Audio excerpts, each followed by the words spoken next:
Welcome back, ladies and gentlemen, to Deep Thoughts. Today we're going to talk about something that's a little esoteric to the mind at first. And the episode name is From the Void. I kind of like these interesting, provocative or sort of mysterious titles because it's sort of like watching Stranger Things, and they name a chapter really weird, and then you're like, what the hell is it named that for? And then you find out, you're like, oh, that's super cool. This is definitely my idea for the name of this, but it's not based on my concept. When I first met my writing mentor, he very quickly recommended a philosopher by the name of Jean Baudrillard. Jean Baudrillard was a modern thinker at the same time of Marshall McLuhan. And for whatever reason, they had, pissing contests from time to time, but in the end, they were in completely different charters. But I'm going to put the book up here so you can see it. Nice, beautiful color.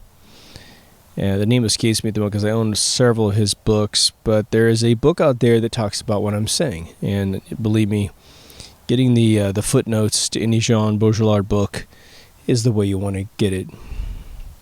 The way I describe a Baudrillard book is they're not big. They're physically small books. They're not thick. They're less than half an inch thick in most cases. But every page is like eating a 20-ounce steak when you're sort of not that hungry. And it will take you, unless you just have a phenomenal mind, which I do not have, I would say an early adapter. Like if you read his book and you read through his pages, your mind will adapt to how he talks and it will go a little bit faster.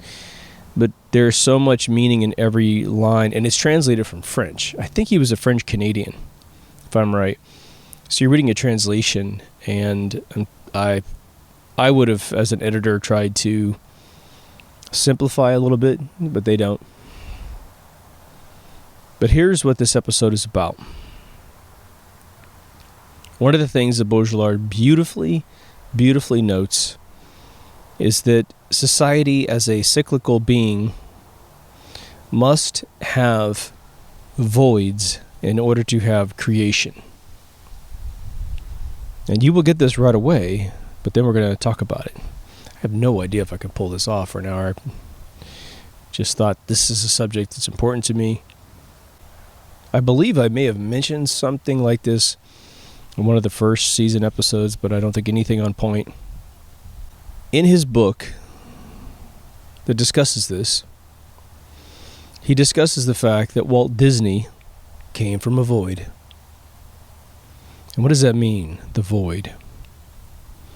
It means that there is nothing for you to do other than innovate and create. In order to solve your boredom, you must engage the mother of invention and make something that entertains you, because there are no alternatives. Now, I don't know if a lot of you know Disney's beginnings, but he was from Missouri. The name of his town escapes me. It looks almost identical to the town I grew up in, which is interesting. I came from Kansas, right next door. He was in a small town. Obviously, he's a kid. He grows up. He gets into animation. He creates a studio in, I believe, Kansas City, Missouri, and then moves his operation to California. He had a brother that helped him build his business, Roy, and they fought tooth and nail for every single decade that company was in existence, all the way up to the 60s when he died.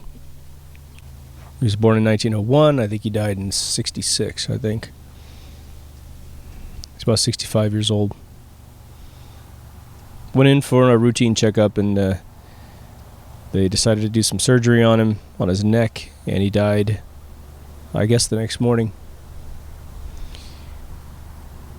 He's a big smoker. But the reason that Jean Baudrillard talks about this, and the way he says the story of Disney, and again, he's just applying himself to the circumstantial evidence or the historical evidence of Disney's life. But what he says is brilliant, and it's something that I think we need to embrace.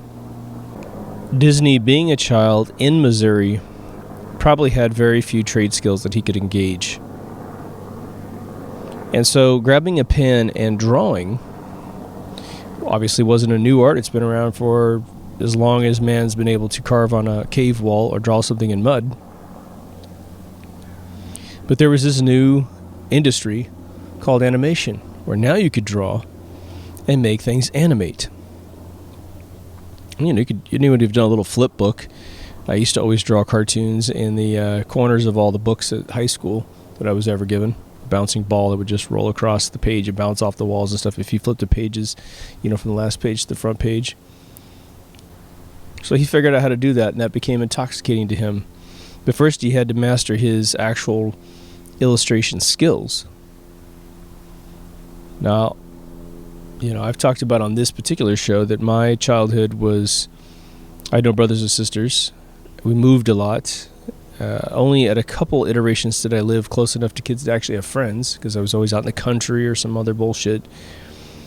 And it was really the beginning of being isolated here and there that forced me inside. And when I went to my mother and I said, "Mom, I'm bored," she said, "Well, you better go find something to do." And she was 9 years older than her closest sibling underneath her. So she grew up pretty much by herself as well. So she had mastered all these skills and passed them right down to me, which was essentially get off your ass and go do something. And so the metaphor of creating something from nothing, within reason here, was something I was very acclimated to. And later my mom taught me, finish what you start. Don't be a quitter. But everything that I'm talking about is me reaching out of the void, or maybe perhaps into the void, depending on how you see this, and putting my creativity into it. Building something in the center of it. But why make an episode about this? Because it's a pretty simple concept. Well, now, I think we have social enemies in our own minds. We have things that we believe are the things that we don't want to have happen to us. And I'm going to tell you right now that there's very few people out there who recognize boredom as the starting line to an amazing marathon of creation. Boredom is sort of an interesting implosion of a lack of knowledge and a lack of drive, right? What do I do? For some reason, I can't think of something to do, and I've got time on my hands, and I'm able to listen to my insides, and I don't like it. That's our enemy. That's what we're taught is our enemy. Well, what do we do today? What do we do today? And I'm guilty. Amen. You go to a restaurant, especially if you're in, like an afternoon lunch, you're not with your significant other, you're just going to grab a quick bite, and you order your food, and there used to be this point where you had to stand in line and you didn't like it, and then you got your food, and you sit down by yourself, or maybe the TV's on, or maybe you were doing some people watching, you're trying to mow through your food to get to your next destination. But now we have our cell phones. The cell phone is our little companion. The cell phone allows us to reach out and have conversations with other human beings. So it's not truly about being isolated. It's an electronic means of doing it. And, hey, when you look at it, you're like, that's so much better, isn't it? Isn't it so much better than to stand in line by yourself, to feel isolated by yourself, to stay in contact with friends? I mean, what's wrong with that? It feels great, right? And on its face value, there's nothing wrong with that. But now let's embrace the void for 1 second. And perhaps my example of getting your food is not exactly the best thing, but I can tell you, being a creative person and being on the hook for being a creative person, like my clients want me to be creative, constantly thinking, constantly blowing minds, and I'm in so many different industries that I have to think in, creative engineering ways, creative artistic ways, creative writing ways. I mean, there's all kinds of stuff going on. If we could create a physical model in our mind where you have sort of like that black disc, and the black disc is a little moment of void. It is a symbol in our timeline that a void is coming, or a void is upon us. And we, before this episode, before Jean Baudrillard's great analysis of the whole thing, we steered away from it because it was a pocket of despair. It was a pocket of boredom that just makes you feel like everything's gone wrong. Boredom is a weird, disorienting feeling. When you really think about it, it's not a happy feeling. You feel like it's like an air pocket of purpose. It's interesting, right? But now, what if we were to re-engineer that as this moment where you go into the eye of the tornado itself being the chaos around us that is, that wacky world we do not control. And the calm with all the leather sofas and the low lighting and the music and the drinks and the cigars, all that in the center, that's the void. That's the peace and quiet. And quite frankly, it's where you can find other life forces in there, where you can actually engineer something in total, Zenish isolation. Now, when you meditate, you're supposed to sit down and clear your mind, right? You're supposed to clear your mind of any ancillary thought, which for some of us is near impossible, I envy those who do it, and I understand why a Buddhist would sit up on a temple for 30 years reaching ascension. That makes complete sense to me. In fact, I think 30 years would be an amazingly quick journey. But what if boredom, that feeling that's so disorienting that we have no point of reference and therefore we fear it the second it arrives, we attempt to extinguish it as soon as it arrives? What if that's a gift? What if boredom is the beginning of something wonderful? It's disorienting because the chatter is finally calmed down. It doesn't feel like you have peace of mind. It doesn't feel like you have peace. It feels like you have sort of a quiet room with that power generator over in the side of the room on the wall that's whining. It's just going, it's like that annoying, weird moment of like, just get me out of here. This feels strange. But what if we could get in there and harness it and say, okay, I'm bored. All right, well, the thing is what I'm going to do next every time I get bored is going to immediately satiate that, or I should say, medicate that feeling of feeling alienated. What I'm going to do is realize that's the call sign to get in my car, to bring it into pole position, and wait for the gun to fire, of which I'm going to fire myself, right? I have said on this show probably no less than 100 times over all the episodes that your brain is obviously a machine and that you nurture neural patterns in your brain of efficiency, of habit, of skill. But what is very interesting, if you hear me say that, it should be blatantly obvious that that's the truth, and it is something that is not new to you. I did not teach that to you. All I did was just pull that out of the back of your mind, of knowledge that you already had about yourself, and I pulled it to the forefront of your consciousness. Okay, now think about this for one split second as we talk about the void. Why wouldn't a high school teach you that? Why wouldn't a junior high teach you that? Why wouldn't a grade school teach you that? I mean, it just as blatantly easy as I just said. Look, kids, what you do every single day teaches your brain how to behave. Why wouldn't that be commonplace? Why wouldn't there be a class on it? At least every 3 years to reaffirm and recalibrate that this is the way your brain works, and we need you to be as productive as possible in this country that you're in, wherever that is on planet Earth, as well as joining the human race in a nice, sufficient manner, and you need to understand this. It's either because the academic communities of the world are not as qualified as they put themselves out to be, or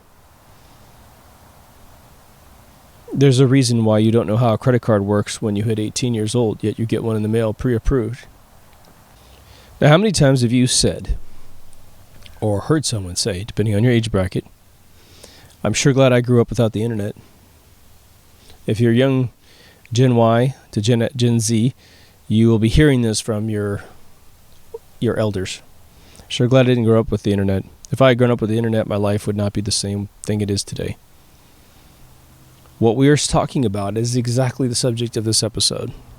We grew up with voids, and those voids were filled with innovation. They were filled with humanity. In my hometown, we used to drag Main Street every Friday and Saturday night, a little bit on Sunday. You went to school all week, and a little bit of dragging throughout the week, but not much. When you wanted to find out where a party was, you had to absolutely drag Main Street, because you had to find a bunch of people parked at the gas station and ask them where the hell the party was. It's very interesting. But we mingled as human beings. We learned things as human beings. We didn't hide behind trolley posts, right? I mean, just think about that. Take your average sociopathic troll. What would they have done in the real world? They would have had to have figured out how to be accepted, how to integrate, how to find some cool skill in the void of their contact with other human beings to be revered. And most of my hometown, they did. Your geeks help the hot girls pass school. That's not a stereotype, or that's not a fable. That's a real thing. So we're always trying to figure out how the world works, right? We kind of want to know how it works. We don't want people to, if you're a normal human being, I would say, you don't want God to come down and do your stuff for you. Fly the spoon into your mouth every time you need to eat something, right? But what you do want the universe to do for you is to kind of point you in the right direction, saying, if you do this and you do that and you do this, you're got a shot at that. Maybe in some rare cases, you're guaranteed this if you do that. Well, at least you have a fair chance of applying yourself, right? What I'm going to suggest in this episode, and what I am suggesting, is that we have to embrace the void. We have to, and believe me, I understand in this day and age how hard it is to do what I'm saying. We may not be able to do it in the absolute fashion that we used to do it in the 80s and early 90s, but we have to create voids, I think. There's a lot of folks I know that have, they've gotten off social media because they realize it just rots their brain. If nothing else, it consumes a tremendous amount of their time. Well, I should tell you this. There are professional writers out there that write every single day of their life because that's exactly how they make every single dime in their life. And they do sit down at a computer the second that they kind of brush the sleep out of their eyes, and they will sit and they will write for 8 hours, 12 hours solid. Those folks are pretty rare. Stephen King is definitely one of those individuals. But most writers will write about 4 minutes at a time, which is 4 pages at a time, after they get their first giant thought process in. So I could sit down and write 45 pages in a couple days because I have so much stuck in my brain that it just has to come out like that.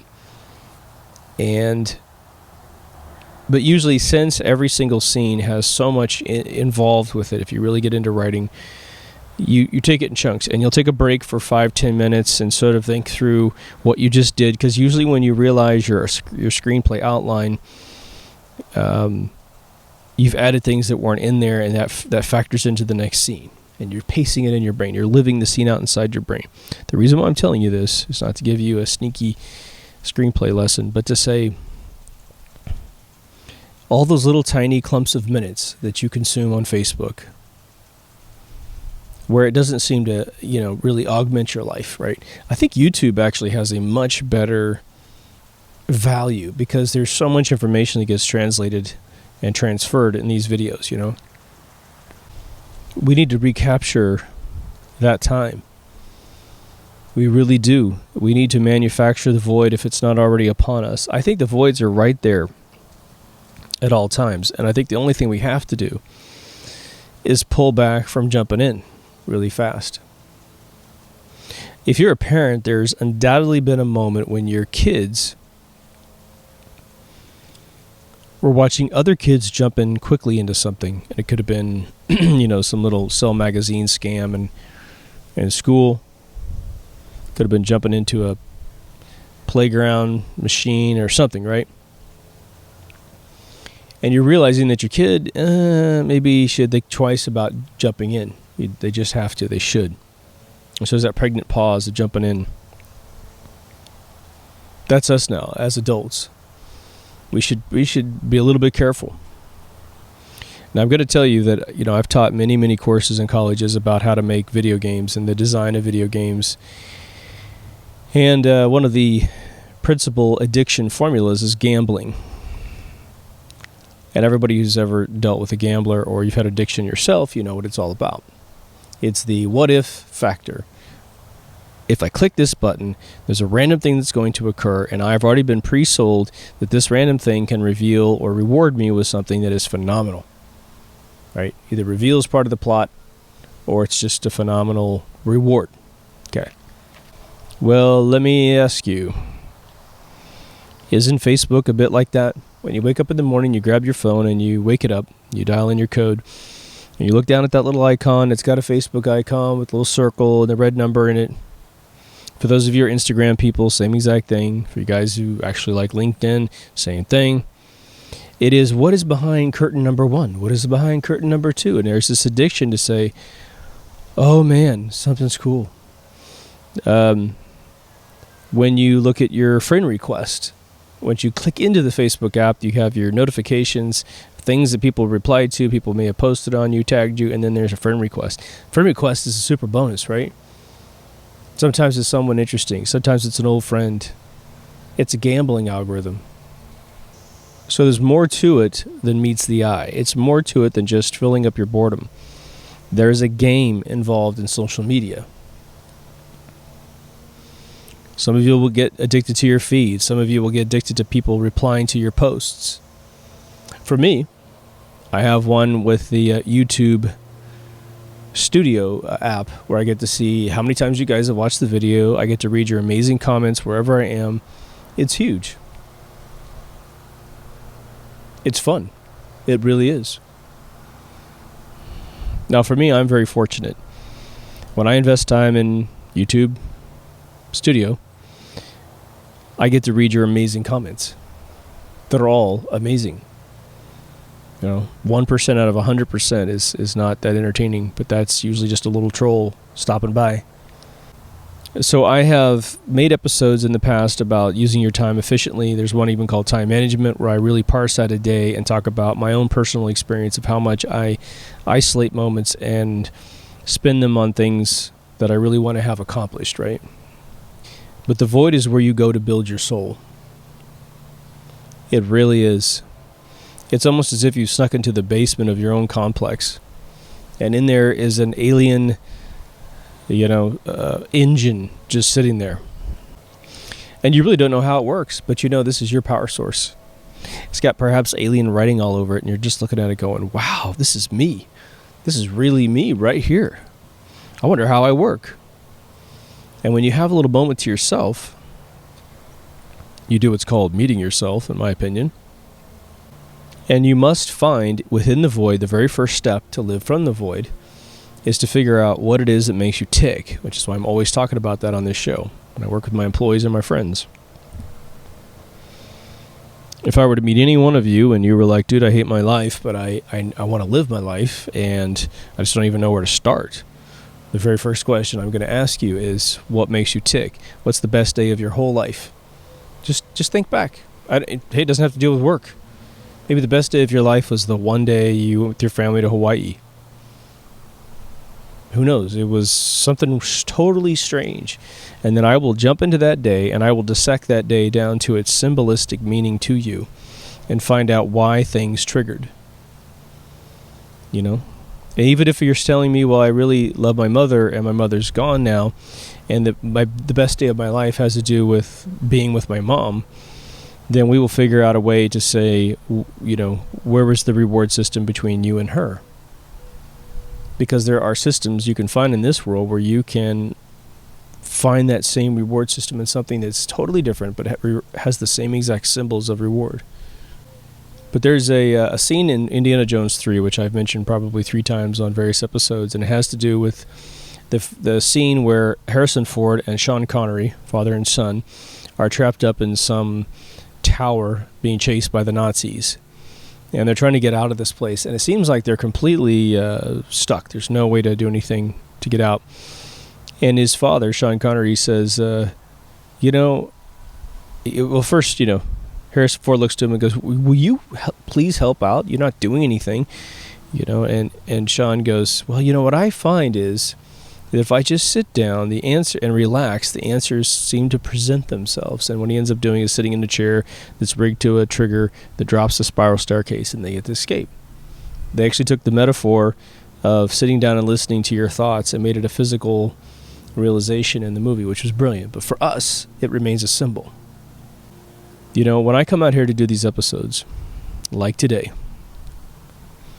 here I am thinking, okay, this is a very important concept that really revolutionized my mind and helped me never really feel writer's block and very rarely ever feel boredom, right? Real boredom where I can't do anything about it, right? But I sit out here, 99% of the time, and I really don't know how I'm going to get through an hour. I just don't. And it's not like some of you can feel it. Some of you know exactly where I'm meandering around, and some people unsubscribe probably because of that. But the whole game I play with myself is to embrace the void, to sort of step out on that plank. Another Indiana Jones analogy of that same exact movie. And when Indiana Jones has to step out on the bridge to get to the guy with the Holy Grail, the Knights Templar protecting the Holy Grail, he realizes that the bridge has been painted to look like the cavern across the way, and he throws out dust and finally can see it on the green screen, and he walks across. That is how you can actually get a lot of the answers to your existence, and that's the way you can really find yourself, is to merely stop trying and listen. Every single one of us has to incubate the void, meaning we have to sort of find it. We have to find it, and then we have to do our observations to figure out what's going on in there. The big experiment that supposedly proved general relativity was that Einstein theorized this fabric of space, and that gravity warps space and time. And he needed to see a solar eclipse in order to prove it. And they were going to look at the sun right during a solar eclipse when the moon's perfectly blocking the sun. And they were going to see a star that would typically be on the other side of the sun. But it was going to actually bend around the fabric of space-time, and you could see it. And sadly, Einstein was not actually able to see the very next one that was occurring, which I believe was in Canada. A British guy heard about the experiment, and he conducted the experiment and reported back that Einstein was correct, that they did see this star. What's funny to me about that, just as a footnote, is you would think that a big giant ball of fire that is pure light, that is actually exuding massive photons, would have the actual compatible mass to move photons such that it's not really space-time warping. It's just, here comes a beam of light, and it's hitting a bunch of other light particles that are smashing against it. And so it sort of, it wants to keep going in its solid velocity, but it, because it's a wave, it can rubber band itself back around the corner like a slingshot. It just seemed funny that was supposedly an illusion of space-time fabric. I think it was light hitting light. I think that's all that was. Anyway. But the thing is they had to set up the experiment and be in the right place at the right time to see anything. And we have to get into the void. We have to embrace it. And by no means should we fear it. Imagine this. Imagine you get bored and you have that feeling, that shitty feeling of feeling bored. That one that, you just feel like crap. You feel strange. You feel alienated. You feel like you shouldn't be where you are, like you should be doing something else somewhere else. That really strange feeling. I think Prince called it shockadelica. But at that point, this is a little hypothetical for you. This is a Pavlovian training exercise, what I'm about to give you here.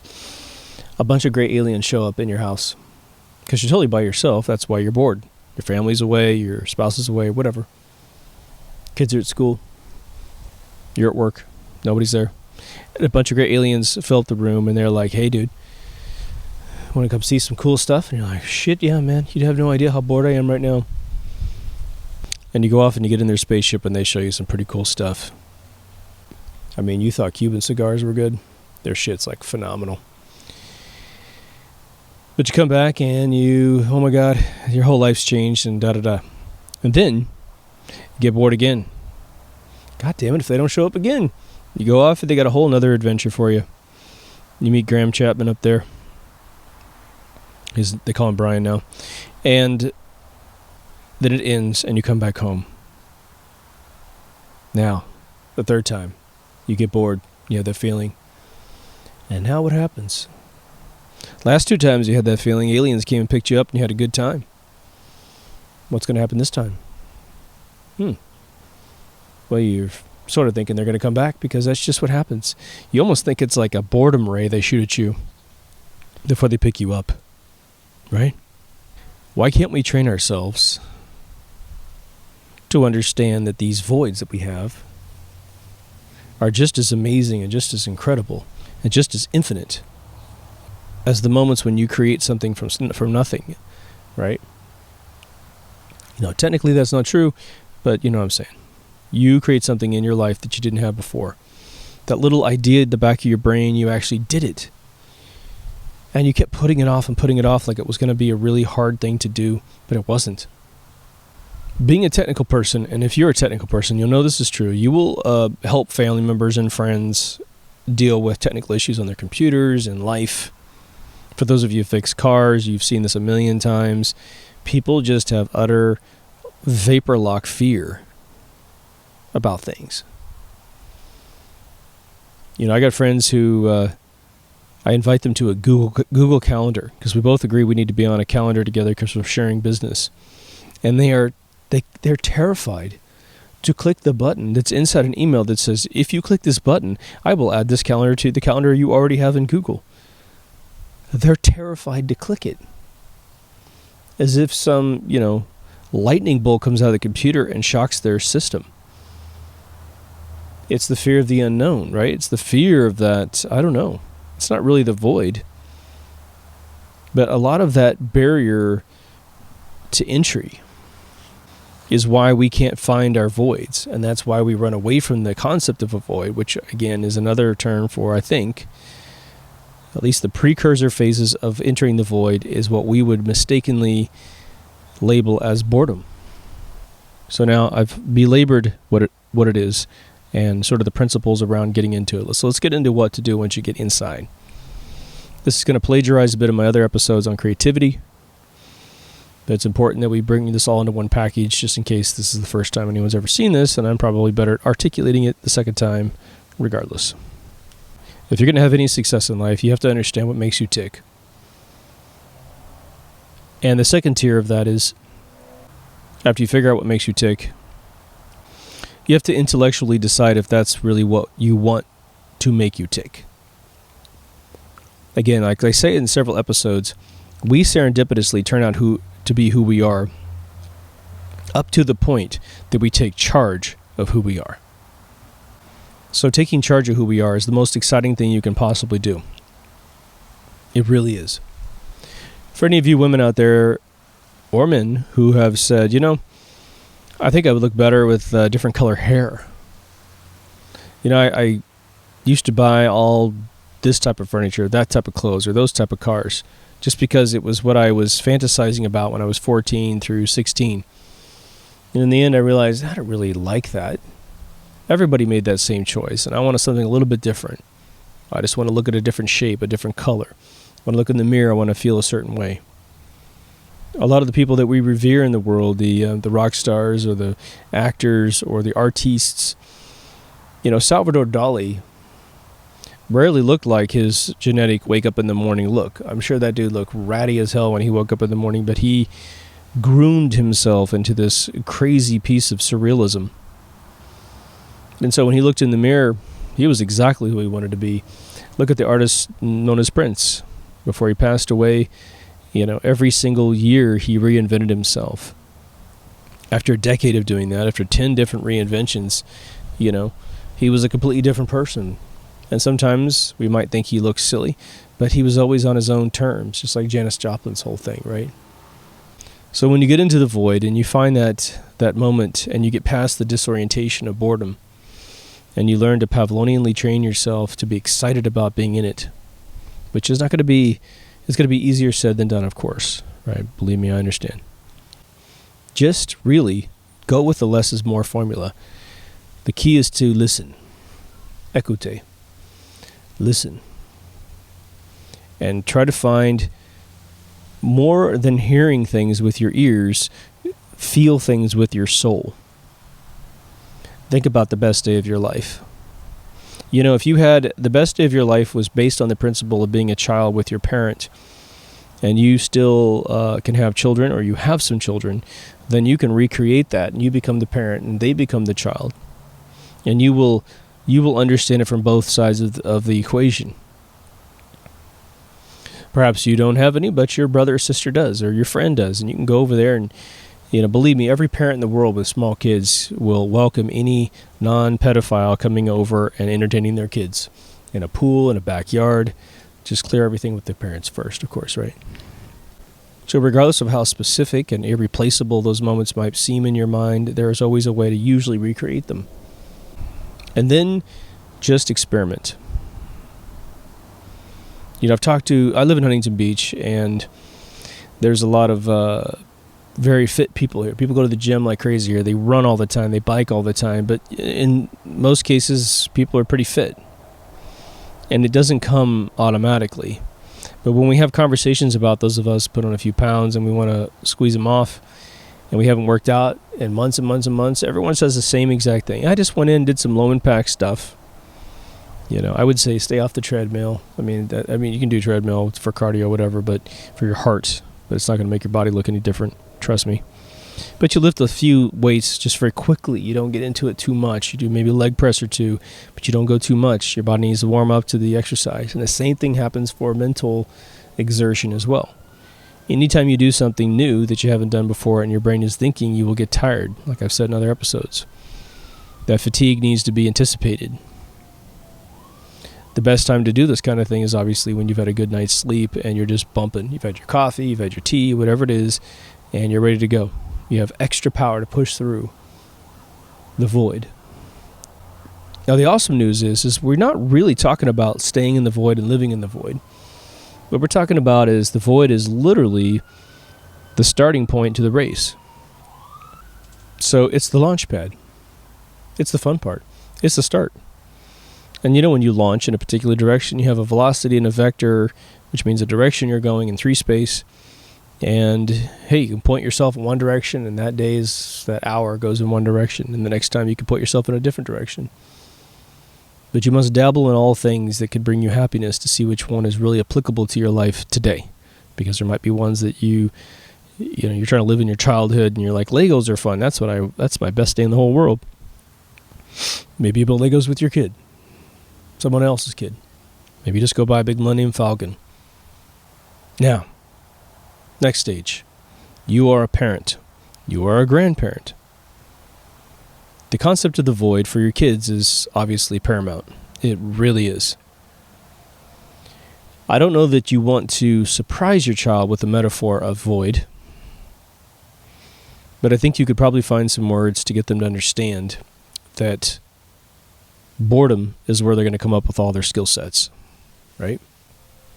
It's funny, when I was a kid, one of the things that you would love to do is go camping out in the woods near a lake with your family.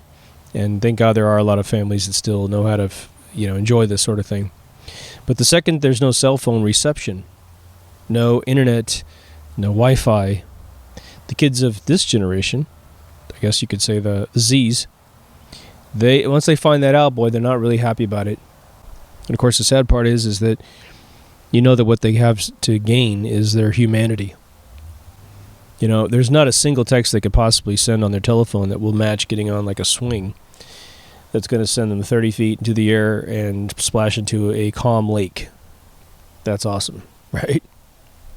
The more I think about it, the more I think that perhaps telling the stories that Jean Baudrillard cited in his book about especially Walt Disney, which again, young kids may or may not give a shit about that, but you talk about the kids that are emerging today with massive guitar skills. There's a lot of Gen Zers out there playing guitar solos. Girls 12 through 14 years old ripping up a guitar like Eddie Van Halen. I mean, the guitar is almost as big as their body, and they're in complete command of everything. Where is that coming from? Is that coming from Instagram? No. Facebook? No. And it might be an interesting tool to mention to young people Obviously not in a competitive way such that this girl can do what you can't do. Why aren't you this good? You wouldn't want to do that. Reverse psychology really doesn't work as well as people think that it works, right? I think most of the time you do harm, more harm than good. Some kids are just academic too. Their prowess is algorithmic, pragmatic. And hey, if that's their game, that's their game. Looks like they're introverted and all that stuff, but trust me, when you learn how to play an instrument, you're introverted until you get a band. Was it Lemmy, just before he died, the lead singer Motorhead? They made a really great documentary on him here in LA, and they asked him about, sort of how he got where he got and how he got his whole life and all that stuff. And he was sort of a massive man's man. But he said, look, he goes, I stayed inside and I got an instrument and I learned how to play it. That's why I'm Lemmy. Sort of just insinuating in the conversation, this is something that kids don't understand today. And that's no mystery to anyone out there. The void is also sort of an advanced word for kids. I don't think they really think about boredom as being a void. So perhaps we don't use that word with them. But if any of you have ever known anyone who's strung out on drugs, when you see them irrationally sacrifice everything in their life to get another hit, and there's no loved one that can persuade them otherwise, there's really no amount of money, unless it's attached to buying more drugs, that can sway them away. And it's that heart-wrenching thing when you're sort of at that intervention level of response. And you don't know what to do, because there are no manuals showing up to life, right? That's sort of how we have society today. And we're victims of it ourselves, of course. I'm always harping on folks that sit down and watch, too much sports. And if you listen to all the shows, what you're going to hear is that I cut people blank checks for that if, in their alternate time, they seem to be addressing their own life beautifully. To each their own is another formula that can have you completely let go. But when I see folks jump into the political arena discussions, and they have nothing but sound bites and just loose recollections of faux history, but they're trying to sway someone to vote for one candidate over another, it's very terrifying on one level when you think, oh my God, this person's been watching baseball their whole life, or football, or basketball, everything, sports in the entire world. And now they're trying to lean in because they realize that they do have a duty to protect the country's fabric through its politicians and elected officials. They don't have that knowledge, but they don't want to be embarrassed that they don't. And so they try to wing it. For the sake of this conversation and this episode, I would say that the real application of this knowledge, if you feel me, is going to be yourself. This is probably not one I have enough wisdom to lament about how to pass it on to someone else. But let me tell you some benefits that I've noticed from my own life from being the kind of person that chomps at the bit when it comes to boredom, when it comes to imagineering something new. You'll meet people when you're a creative person, and someone will say, oh my gosh, I can't believe how much stuff you do, and you're always into something creative, and da-da-da. You get all these little accolades from people like that, right? But you expect, when you're that person that does that, you expect that to be sort of a one-off situation. You don't expect that to be a trend from all folks. But what I find interesting is that when you tell people that you actually do what you love to do for a living, just in normal walks of life, there are so many people out there. I mean, the overwhelming majority, I don't know what the percentages are, but it's the majority of folks I talk to. They will do a number of things, right? They'll do this thing where they start to attack their own life. Well, I just do this. And they feel sort of bad about their choices in life. And no one really should, right? If you can pay your bills and there's probably some joyous thing you're doing or that person's doing that a person like myself doesn't get to experience. Normality, for one, right? But when you're in my shoes, decade after decade, and you have these conversations over and over, and you see people's pain, you empathetically can immediately feel them. It's almost like the same feeling you get when a homeless person asks you for money. You want to give them the gift to say, okay. Don't worry about where you are right now, because there's more years way ahead, of you. You're going to live more, decades of life, or even a couple of years is enough to get what you want, right? It's one of the total theme thrusts of my life is to say, look, I don't want there to be the majority of the world not doing what they want to do. So there's two things. We have to encourage people to love what they love, regardless if it's fanciful to other people. There are going to be people who like to dig ditches. There are going to be people that love to drive the trash truck. They just will. And we have to let them know that that's awesome, that they love to do those things, right? They just want a job. They want to get a paycheck. They want to go home, and their love of their life is their spouse, their children, and perhaps the sports game, right? One of the reasons why I think America is really good at inventing things in other free countries in Europe and around the world is because people have that peace of mind to entertain the void. They're not desperate during the void. They're not fearful during the void. They feel it, and they're like, all right, I'm kind of bored. Let's see what I can do. I'm going to go out into the garage and work with something. I'm going to go into the kitchen and cook something that's interesting. I'm going to grab that big ball of clay. I'm going to go down to the art store and just look at shit. I'm going to buy more stuff than I need, and I'm just going to see what ticks, what works with me. Everyone's different, so we have to talk in symbolic ways to make sure that this sort of information proliferates as efficiently as possible. One thing I always tell folks, and this relates to this subject matter, is that, folks will want to change their careers very often in life, right? But what they do is they say, well, I've already got a job, but I want a different job. And because I've already got a job and I don't have any money in the bank to quit this job I'm in to get the other job, I won't have enough time and resources to transition. Let me tell you from my own voice that is complete and utter bullshit. You got plenty of time, trust me. Plenty of time. When they used to total up all the hours that someone would watch on television and publish that at the end of the year, the average human being watches, however many hours, 20,000 hours of watching TV. Now, that number is down to almost nothing, and the internet hours are off the chain. Because unlike a television show, where you would sit down and commit to 30 minutes or an hour, you can microtransaction the shit out of minutes from your life, sitting on the toilet, standing in line, at a restaurant, whatever, hidden, stopped in traffic. You can consume minute after minute after minute. All right. Well, if you guys haven't picked up on it yet, depending on your age bracket, YouTube has a video about everything. I mean, especially a do-it-yourself or a how-to video on any piece of software, on any task in the world. You want to learn how to fix cars? You could pick a model of car. You want to fix Mercedes? Okay, you look up Mercedes, how to change a timing belt, Mercedes, how to rebuild an engine, how to change a, exhaust manifold, anything. And there's a video from some guy somewhere in the world.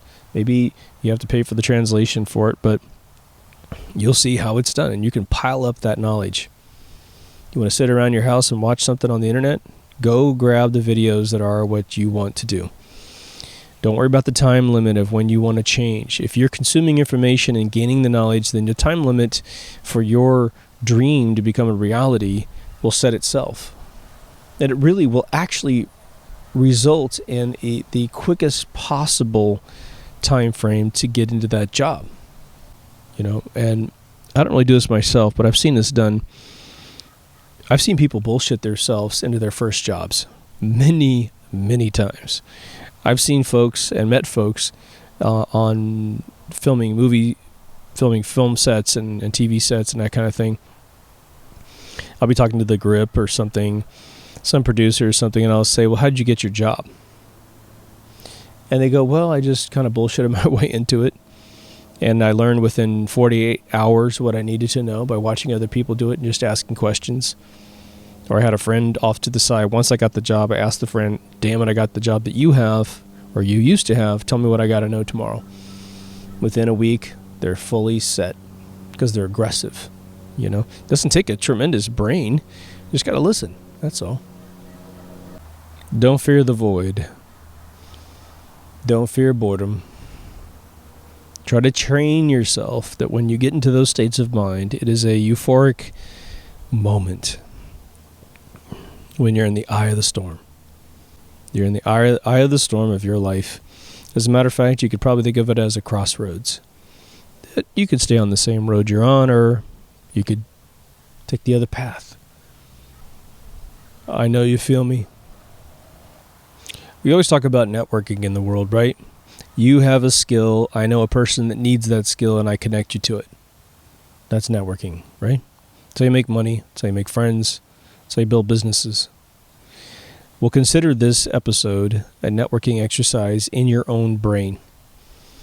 You have segments of your brain that know what you should be doing in life, and you have segments of your brain that can get you anywhere you need to go. And that's a fact. That's an absolute fact. And what we're doing in this episode is we're introducing those two halves of your brain together.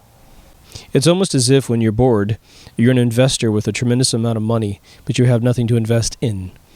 And so you need to walk across your brain, meet the other half that's going, damn, well, we want to do this, man. We know we want to do this. We just need the funding. And when you're bored, you walk over and you finance that other dream in your brain. I think that's where I'm going to leave it right there. As I've said before, we have deepthoughtsradio.com. There's also mkultraradio.com for the direct feed on all that stuff. One links to the other. If you're new to Deep Thoughts, you need to understand this is a variety show of sorts. It's every single subject that I think that we don't talk about that perhaps we should talk about. Some of it's just fun. Obviously, if you come in for alien stuff or a particular topic because that exact topic is very interesting to you, hang in there because there will be episodes that you have no interest in whatsoever. At least you think there's no interest in them. I'm going to repeat this a few times because I think this is important for newcomers. You know, the subscriptions, I get this comment. I just had another round of them saying, man, I can't believe your subscription count's so low. Well, we hit 1,000, which for this particular show is, for me, just jaw-dropping. It's really cool. People are going to come and go. Don't worry about that. It'll do its thing. The most important thing is that if you dig the show, it gives you tools by which, without this channel, you get to infiltrate the world at the base of the pyramid, strengthening its resolve, strengthening its direction, such that these people that rule the world, that do a bad job at it, stick out like a sore thumb. And eventually they'll all stick out because they look really weird. And, you know, they're trying to incubate a subspecies of mankind where we are the ignorant, uninformed, right? And, you know, no doubt you see these fluoridated mouth breathers all over the world constantly, right? Boy, I saw something yesterday. It just blew my mind. You almost wonder how these people can operate vehicles when they go up to buy food in front of you and they can barely grasp the mechanism of picking something off the menu, speaking it to the person behind the register, and coughing up money to pay for it, and then they have to come up and get the food and carry the tray back to their table. I watched a woman yesterday who physically looked perfectly healthy, but my God, she was struggling with every basic task of being alive, and it had to do with something neurological with her, I'm sure. While the other woman that looked just like her was talking to herself in the corner. But let's just say we succeed in the goal of this show, not exclusively, obviously, because of the show, but because this is a shared consciousness we're all realizing. But let's just say we do create a subspecies. Let's do that. Let's create a subspecies at the bottom of the pyramid, like a virus that just spreads all over the bottom of the pyramid, and it climbs to the top, and it is eradicating the other viruses. And it's making those viruses that are lethal stick out like a sore thumb, so the antibodies grab them and kill them, so the immune system just destroys them. But let's be the smarter half of the pyramid. I mean, we know we are on one level because we understand the value of freedom, we understand empathy, all those good things. But let's actively be the best human beings that we can possibly be. I know that sounds super corny, but that's it. Let's do that. Enough said. If you haven't subscribed, please subscribe. If you like, please like. Take care of yourself and someone else, and I will see you in the next Meandering Deep Thoughts. Over now.